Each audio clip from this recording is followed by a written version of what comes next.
Assalamualaikum dan salam sejahtera. Kami dari Kumpulan 5 akan menerangkan tentang etika dan peradaban dalam tamadun India. Pertama sekali, kami akan menerangkan tentang pengenalan kepada tamadun India. Tamadun India merupakan antara tamadun tertua dan unik di dunia, terutamanya dari segi keagamaan. Mengikut para sejarawan, tamadun India berpusat di lembah Mohenjo-daro dan Harappa. Masyarakat dalam tamadun India mempunyai beberapa agama utama yang dianuti. Antara agama yang utama yang dianuti adalah Jain, Buddha, Hindu dan Sikh. Agama yang dianuti ini mempunyai pengaruh dalam kehidupan seharian masyarakat India. Hal ini kerana setiap agama yang dianuti ini mempunyai nilai-nilai etika yang diamalkan oleh masyarakat India.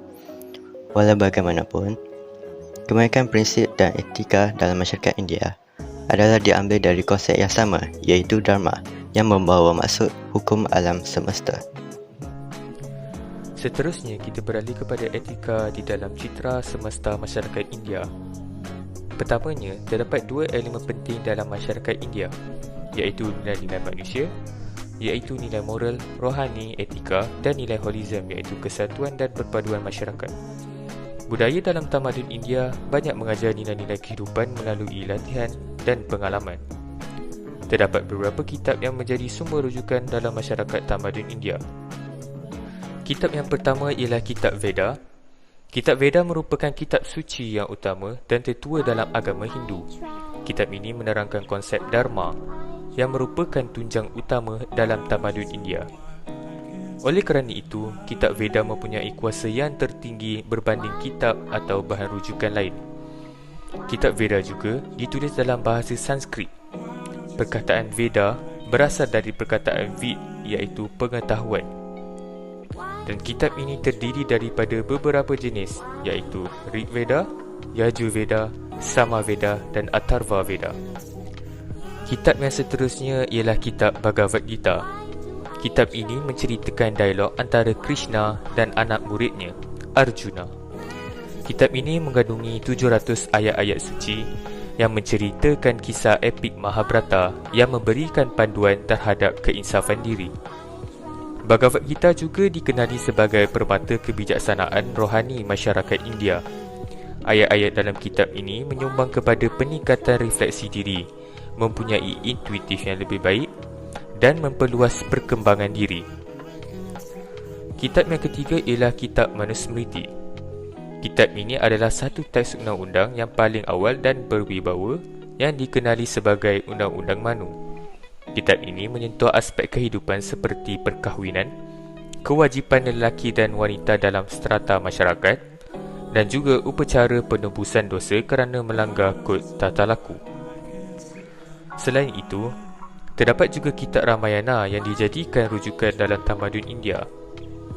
Ramayana berasal dari bahasa Sanskrit iaitu Rama dan Ayana yang bermaksud perjalanan Rama. Kitab ini menerangkan bagaimana Rama mengorbankan semua kesenangannya demi kesejahteraan kerajaannya. Cerita ini memberi pengajaran nilai kemasyarakatan dan nilai kemanusiaan melalui watak-watak seperti Dasyaratha, Permaisuri Kaikeyi, Sita, Bharata, Lakshmana dan Ravana. Next known civilization to leave a mark on Indian history books was the Vedic Aryans. These people were initially migrants who spoke an early form of Sanskrit and were determined to stay true to their own tribal identity. The name they've been given, the Vedic people, comes from 4 sacred texts, or Vedas, that have presented researchers with a glimpse into this civilization's lives and beliefs. These Vedas are often considered to be the oldest Hindu scripts, and the Vedic civilization is believed to have spread their culture across a large portion of India by roughly 1000 BC. With them, the Vedic Aryans brought their philosophical beliefs. These ideas represent a theory that happiness and salvation come from a person's morals and ethics, and one's path should be based upon their place in life, but should always be righteous and good. The Vedic Aryans also shared their societal system as they extended their reach. This system was made up originally of 3 tiers: Brahmin or priest, Kshatriya or warrior, and Vaishya or commoner. The Aryans continued to spread their tribal settlements across India throughout the following centuries as their own civilization grew and flourished in both culture and trade. A series of 16 individual settlements or states spanned across northern India, including the Gandhara, Kosala, Kuru, and the Magadh. The latter particularly flourished under the rule of Chandragupta Maurya during the 4th century BC as it began to expand, and its leader grew his own authority and worked to form the Mauryan Empire. Baiklah, kita teruskan lagi dengan kitab seterusnya yang berkait rapat dengan etika di dalam citra semesta masyarakat India. Kitab seterusnya adalah kitab Kama Sutra. Ia merupakan teks yang menceritakan bagaimana untuk menjaga nafsu serta membincangkan kehidupan kekeluargaan dan aspek fitrah manusia yang lain. Kitab ini bukanlah semata-mata kitab yang menerangkan tentang posisi-posisi seksual seperti yang banyak digembar-gemburkan di kalangan masyarakat pada hari ini. Sebaliknya, hanya 20% daripada kitab ini yang menyentuh aspek itu, dan selebihnya ia hanya memfokuskan kepada aspek-aspek yang mengandungi kebaikan seperti saya sebutkan sebentar tadi. Seterusnya, kitab yang kita lihat adalah kitab Jataka. Kitab Jataka merupakan kitab yang menghimpunkan kumpulan kisah dongeng yang dilalui oleh Siddhartha Gautama. Terdapat lebih daripada 547 kisah puisi dan cerita dalam kitab ini, dan kesemua cerita ini mengisahkan penjelmaan Siddhartha Gautama dalam bentuk haiwan dan manusia, dan terdapat pelbagai nilai yang boleh kita ambil daripada kitab ini seperti nilai pengorbanan, moral dan juga kejujuran. Dan kitab Jataka ini juga telah banyak dicetak untuk dijadikan sebagai sumber cerita kepada kanak-kanak. Dan kitab terakhir yang berkait rapat dengan etika dalam citra semesta masyarakat India adalah kitab Dhammapada. Ianya merupakan koleksi ayat-ayat ajaran agama Buddha, dan ia menekankan seseorang untuk memiliki kekuatan dalaman untuk melawan hawa nafsu. Ayat dalam kitab ini mengandungi kebenaran ataupun dhamma dan juga sebagai nasihat kepada pembacanya. Kitab ini menekankan aspek kesejahteraan dalam hubungan kemanusiaan dan mengajar manusia untuk menahan nikmat kesenangan duniawi. Seterusnya adalah nilai-nilai etika dalam masyarakat India. Tamadun India merupakan beberapa sumber rujukan yang kukuh dan menjadi rujukan utama kepada prinsip dan etika dalam kehidupan masyarakat India. Antara beberapa nilai dan etika dari masyarakat tamadun India yang relevan dalam masa kini boleh diambil dan diadaptasi dalam kehidupan masyarakat kini. Nilai yang pertama adalah mengangkat darjat wanita. Salah satu nilai yang diterapkan oleh masyarakat India adalah mengangkat darjat wanita. Masyarakat India amat menekankan konsep menjaga harga diri dan maruah seseorang wanita India yang boleh dicapai melalui konsep Kanitanmai, iaitu menjaga kedaraan seseorang gadis, dan konsep Karpu, iaitu kesetiaan kepada suami. Dalam masyarakat India, kaum wanita terutamanya anak gadis haruslah dilindungi oleh ibu bapanya sehingga mereka berkahwin. Masyarakat India mengupamakan kaum wanita sebagai bunga kerana kecantikan, kelembutan dan nilai keibuan yang ada pada kaum wanita. Oleh itu, kedaraan seseorang anak gadis haruslah dijaga sehingga dia berkahwin, kerana ianya akan dianggap sebagai satu penghinaan yang amat teruk kepada keluarga gadis tersebut sekiranya sebaliknya berlaku. Konsep melindungi wanita dalam masyarakat India ini tidak berhenti setelah wanita itu berkahwin. Malahan ianya akan diteruskan dengan suami. Suami harus menjaga kehormatan isterinya. Perlindungan terhadap kaum wanita India juga perlu diberikan sehingga tua. Ketika meningkat usia tua, kaum wanita India perlu dilindungi dan dikasihi oleh anak-anaknya. Konsep melindungi wanita dalam masyarakat India ini bukanlah untuk menyatakan bahawa kaum wanita ini lemah, tetapi ia menunjukkan penghargaan kaum lelaki India kepada kaum wanitanya. Nilai yang seterusnya adalah menghormati orang tua. Masyarakat India sangat mementingkan aspek menghormati ibu bapa, sehinggakan Tuhan dikatakan bersifat keibuan dan juga wujudnya konsep Dewi Ibu. Ibu bapa juga dianggap sebagai Tuhan fizikal dalam masyarakat India yang dikenali dengan konsep Anayum Tantayum Munari Tewan. Konsep ini menjadi asas kepada pegangan bahawa sekuat mana seseorang itu sembahyang, ia tidak akan membawa sebarang makna sekiranya seseorang itu tidak menghormati ibu bapanya. Dalam masyarakat India, ibu bapa haruslah dihormati oleh anak-anaknya. Sekiranya anak-anaknya menyakiti dan tidak menghormati ibu bapanya, anak tersebut tidak akan berjaya dalam kehidupan sama ada dari segi kebendaan ataupun kerohanian. Nilai menghormati ibu bapa ini dapat dilihat dalam budaya masyarakat India yang memerlukan anak-anak untuk sujud pada kaki ibu bapa mereka untuk mendapatkan restu setiap hari setelah bangun dari tidur. Mendapatkan restu sebelum membuat sesuatu perkara penting atau sekurang-kurangnya pada perayaan, perkahwinan dan hari kebesaran. Sebagai contoh, kaki kanan kedua ibu bapa akan dibersihkan oleh anak mereka yang akan berkahwin dengan mencurahkan air dan susu. Kemudian, bunga ditaburkan kepada kedua ibu bapa sebagai simbolik menghargai jasa sekaligus mendapatkan restu mereka sebelum upacara perkahwinan dijalankan.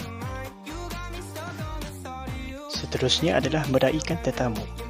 Atiti Devo Bhava merupakan satu konsep penting yang diamalkan oleh masyarakat India. Konsep ini membawa makna tetamu itu bersamaan dengan Tuhan. Ia berasal daripada bahasa Sanskrit yang mana mengandunginya adalah ayat-ayat yang diambil dari kitab-kitab Hindu dan dijadikan sebagai panduan dalam tata laku masyarakat Hindu. Masyarakat India akan merasa hebat sekiranya ada tetamu yang datang ke rumah mereka. Mereka akan menyambut tetamu dengan penuh hormat dan memberikan sepenuh perhatian kepada tetamu mereka. Walaupun tetamu yang mengunjungi rumah itu adalah musuh, ia menjadi kewajipan kepada tuan rumah untuk menjemput masuk dan memberikan layanan yang terbaik kepada tetamu. Hal ini demikian kerana dengan menjemput tetamu masuk ke rumah, ia mungkin boleh membuka jalan untuk mencari penyelesaian kepada permasalahan yang berlaku. Adalah lebih baik sekiranya musuh tersebut sudi untuk makan di rumah kita kerana ianya menunjukkan bahawa pemusuhan itu telah selesai. Seterusnya, terdapat juga keutamaan dan etika yang diamalkan oleh masyarakat India ketika menghidangkan makanan kepada tetamu. Contohnya, tetamu akan diberikan talai walai ilai, iaitu bahagian hujung daun pisang sekiranya makanan dihidangkan dengan menggunakan daun pisang. Hal ini demikian kerana bahagian hujung daun pisang merupakan simbolik kepada keutamaan dalam masyarakat India dan merupakan usaha murni tuan rumah untuk menjaga hati tetamu. Nilai yang seterusnya adalah hidup bermaruah dan kenal malu. Salah satu asas dalam kehidupan masyarakat India adalah hidup bermaruah dan menjaga harga diri yang dinyatakan dalam karya agung Tirukkural. Mereka sanggup memilih kematian yang terhormat daripada hidup maruah yang tercemar. Masyarakat India juga mengamalkan bahawa lebih baik hidup bersedekah daripada hidup mewah daripada hasil pendapatan yang hina. Mereka juga mempercayai bahawa sesiapa yang menyalahgunakan harta kuil, maka hidupnya akan rosak binasa. Oleh itu, masyarakat India amat mementingkan maruah diri dengan menyara hidupnya sendiri dan tidak menumpang hidup pada kekayaan ataupun wang ringgit yang lain. Selain itu, masyarakat India juga menjaga maruah dengan mengawal diri mereka dari ego dan godaan dunia. Konsep ini diamalkan oleh masyarakat India dengan berpuasa atau dikenali juga sebagai Vratsa atau Apwas. Amalan berpuasa ini dilakukan oleh masyarakat India untuk menunjukkan keikhlasan dan mengucapkan terima kasih kepada Tuhan atau Dewi mereka. Masyarakat India juga merupakan masyarakat yang merendah diri dengan mengamalkan konsep Namaste. Konsep merendah diri dan mengenal malu ini ada ditekankan dalam kitab Weda Namaste, merupakan salah satu isyarat yang digunakan oleh masyarakat India untuk menyapa satu sama lain. Nilai yang akhir sekali adalah menjaga kebersihan. Masyarakat India mementingkan nilai kebersihan termasuklah kebersihan luaran dan dalaman. Kepercayaan dalaman masyarakat India adalah setiap kali seseorang itu membersihkan badannya, dia perlu mengingati bahawa jiwanya juga perlu dibersihkan. Masyarakat India juga mengamalkan konsep vegetarian yang juga dikaitkan dengan konsep kebersihan dan mengelakkan penyiksaan kepada sebarang kehidupan. Hal ini kerana masyarakat India menganggap makanan daging dan kehidupan laut sebagai tidak bersih. Nilai kebersihan dalam konsep vegetarian ini dipandang tinggi dan orang yang mengamalkan nilai ini turut dihormati. Sekiranya nilai-nilai etika ini dipraktikkan dalam kehidupan, seseorang itu akhirnya akan mencapai martabat kebijaksanaan atau hikmah. Apabila nilai kebenaran dan hikmah dapat dihayati secara keseluruhan dalam masyarakat, sudah tentu dapat melahirkan masyarakat budiman, berintegriti dan berprestasi tinggi. Seterusnya, saya akan menjelaskan tentang prinsip-prinsip tamadun India yang diamalkan pada zaman itu. Kita mulai dengan prinsip utama yang diterapkan dalam diri setiap individu sejak kecil yang dianggap sangat penting bagi mereka. Yang pertama adalah Dharma, iaitu konsep keharmonian antara makhluk. Contohnya, seseorang perlu menjaga hubungan yang baik bersama orang-orang di sekelilingnya dan juga dengan segala benda hidup yang wujud. Yang kedua adalah Satya. Ia merupakan konsep amanah dan keharmonian. Ia menyarankan agar orang ramai untuk bersikap jujur untuk menjaga keamanan di wilayah tersebut. Yang ketiga pula adalah Ahimsa, iaitu konsep belas kasihan atau tiada keganasan. Konsep ini memastikan penduduk di suatu wilayah untuk tidak melakukan keganasan terhadap seseorang dan untuk memberi hukuman sesuai dengan kesalahannya. Kemudian, saya akan menjelaskan tentang prinsip-prinsip lain yang juga penting di dalam tamadun India. Yang pertama adalah Artha, iaitu bekerja untuk mencapai kesenangan berdasarkan Dharma.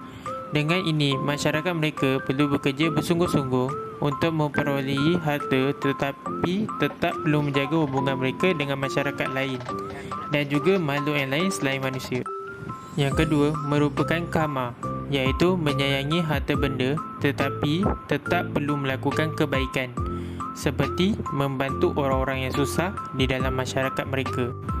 Yang terakhir, Vidu, iaitu kesempurnaan rohani yang bermaksud membebaskan diri dari duniawi seperti tidak terlalu mengejar harta sehingga sanggup mencederakan atau menyusahkan orang lain. Sekian, itu sahaja daripada kami.